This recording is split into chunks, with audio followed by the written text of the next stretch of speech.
2005, I believe it is, or progress has been made with the recommendations of the Gas Regulatory Review Committee's February 2019 report. Reasons behind this is just a year on? Yeah, not only it's a year on, but one of the things that was stated in the foreword by Minister Thomas was that the concerns that had been raised in the news were valid concerns, and that a new regulatory agreement with better mechanisms and government is needed as soon as possible. I have to read this because I can't remember it off the top of my head.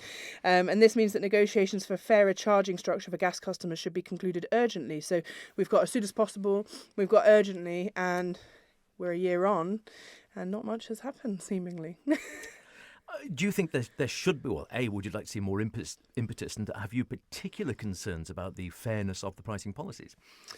I think that the reality is with all these things that there's clearly a feeling from people that things are unfair. There's a report now that has backed up that actually there are some structures that very clearly need changing.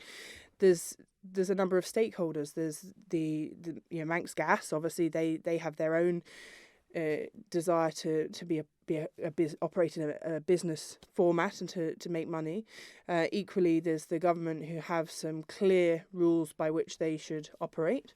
And then there's the people who are living this experience on the ground. So they've been affected by the standing charges. They're seeing that end of month where the reality is they just can't afford to run gas because of the way it was structured. And then also you've got news stories in the UK where people are saying now that the gas prices have dipped, people are benefiting from that, and we're not seeing that. So there's a bigger picture. I think there's also the bigger discussion around climate change. How does that fit in?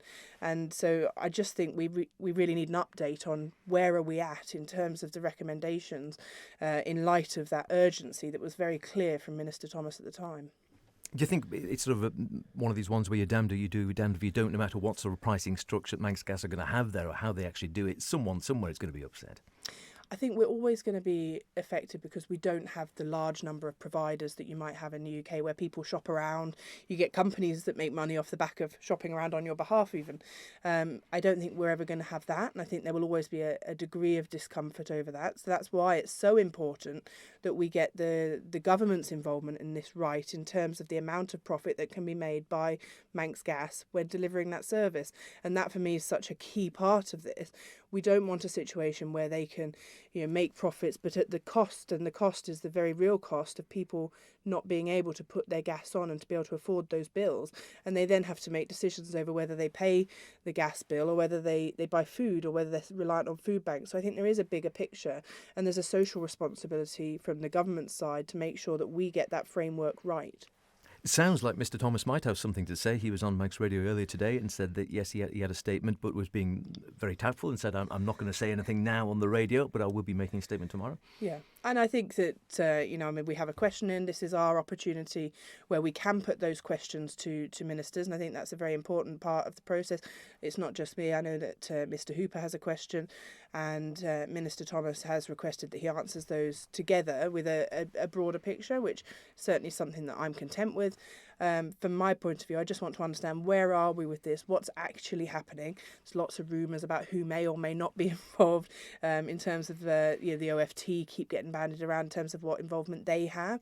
But I think the consumer, the people, really who are facing the biggest issues around these bills, because they are living this is a lived experience for so many people, need to know where we are, what they can expect, and the time frame within which they can expect it.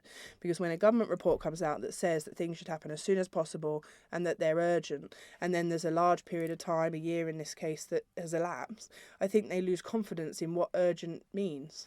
And just finally, it's quite a common theme, this, isn't it? We quite often see this where there's a report comes out that talks about having urgent action, and then months and months and months go by and nothing appears to be happening. Do you think, in a way, part of the reason it's the old oil tanker syndrome again, that if you've got a large complex issue, you can't just snap your fingers and change something in a matter of weeks? Yeah, and I think you can't change things, but I think then you have to build timeframes into things because that manages expectations. There was this isn't just the year since the report was published. There was obviously a period of campaigning. There was a period of actually getting the report together for the committee to function. They reported, and then we're a year from that. So the total period of time is greater than that. And, you know, as I say, in the interim, those people who had previously reported the difficulty they were having, the feeling of unfairness, have been in that position now for a significant length of time with no clear understanding of when that might come to an end. And very finally, are there any specifics you would like to see, either particularly for your constituents or from your own point of view, contained or at least progress being made within the report? So one of the issues for me is around that profit level, the level at which Manx Gas can make a profit.